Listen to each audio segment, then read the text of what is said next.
हो तो गोटे काहे गे सुन खाए के न मिलतो रे लोभ वाला रोटी तोरा संगे नहीं हमर सेट हो तो गोटे प्यार करबो नहीं कोनो हालत में। सुनो डार्लिंग शादी के छोड़ी जदी रहमी हमरा साथ में अच्छा। लड़का पैदा हो तो राइफल लेके हाथ में शादी के छोड़ी जदी रहमी हमरा साथ में लड़का पैदा हो तो राइफल लेके हाथ में रंगदार की रे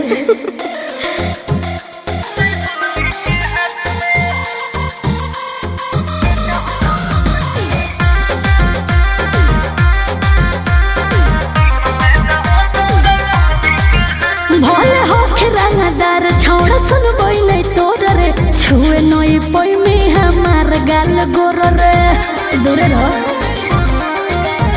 के कर हो औकात हमारा बोले के अच्छा। तुम राखो ही खोपड़ी खोले के सुन नहीं आई बहुत तोरा कोनो बात में। ओ हेलो क्या है शादी के छोड़ी जदी रहमी हमरा साथ में लड़का पैदा हो तो राइफल लेके हाथ में शादी के छोड़ी जदी रहमी हमरा साथ में लड़का पैदा हो तो राइफल लेके हाथ में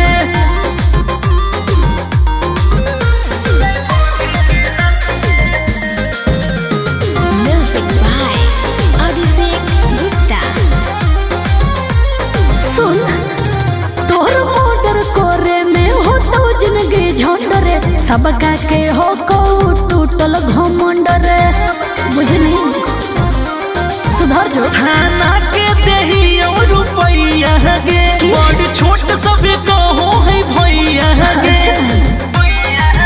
डोल ले जैते जे रहते जात में आहा शादी के छोड़ी जदी रहमी हमरा साथ में अच्छा। लड़का पैदा हो तो राइफल लेके हाथ में ओहो। शादी के छोड़ी जदी रहमी हमरा साथ में लड़का पैदा हो तो राइफल लेके हाथ में चल हट तोर सपना सपने रहता